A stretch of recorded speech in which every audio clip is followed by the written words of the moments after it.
Bovice, tvoja peta knjiga, peti roman, upravo predstavljen Knjažev. Profesore, mora da ga lajknemo. Znači, pred Knjaževčanima tvoja peta knjiga. Peta knjiga u poslednjih godinu i po dana.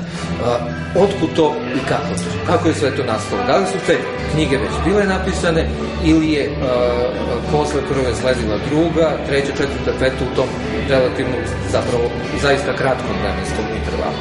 Pišem relativno brzo, znači pišem knjigu za knjigom. Ništa to nije stajalo dugo.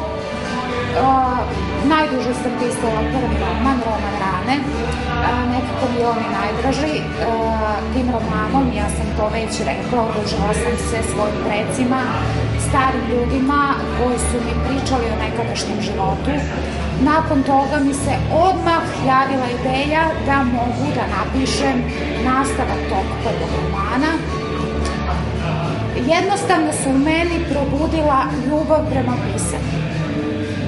Ja sam već to i rekla, ne postoji dan da bar nekoliko rečenica ne stavim na papir.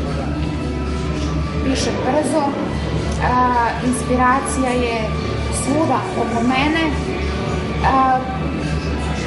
delimično su tu upleteni istiniti događaji, ali uglavnom radi moja mašta.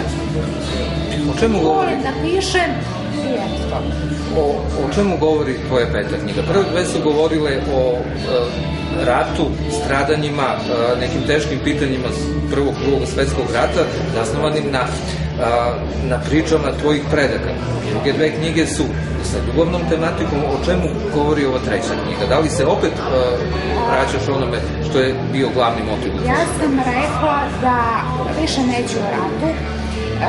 U petoj knjizi sam dotakla rat samo onoliko koliko je radnja romana zahteva.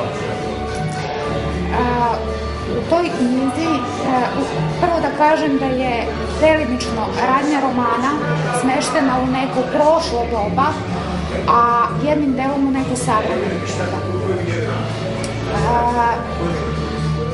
U toj knjizi govorimo o nekim zastarelim običajima.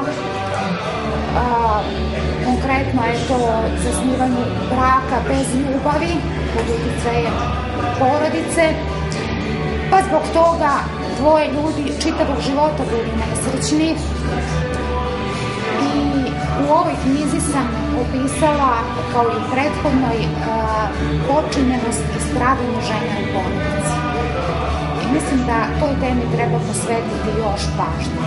U ovoj koju sam najavila, koja je faktički gotova, sam pisala dosta o tome. Kako će se zvati Nova knjiga već ima svoje ime, Siroče.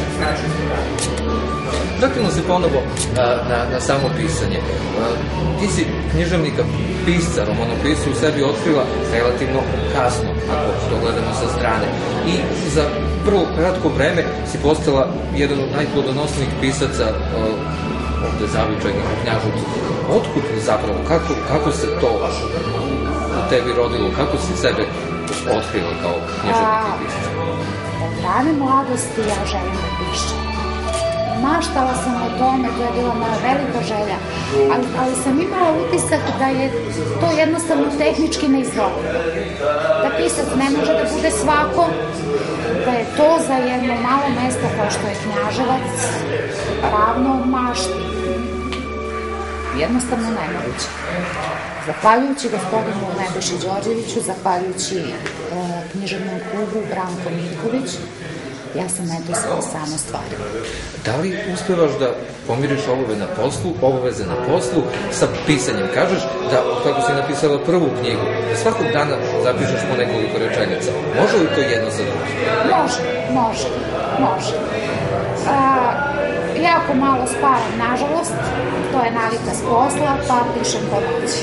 Znači, moja porodica ne trpi uopšte, posvećena sam deci, završavam sve obaveze koje završavaju i druge žene. Kad nastupi ono gluvo doba, kad svi odu na spavanje, ja onda sednem i koncem. Vidiš li posle sledeće knjige koju je u najavi, zapravo koja je već napisana, još neko? Pa, ta sledeća, faktički 7. je napisana više od toga. Svaka čast.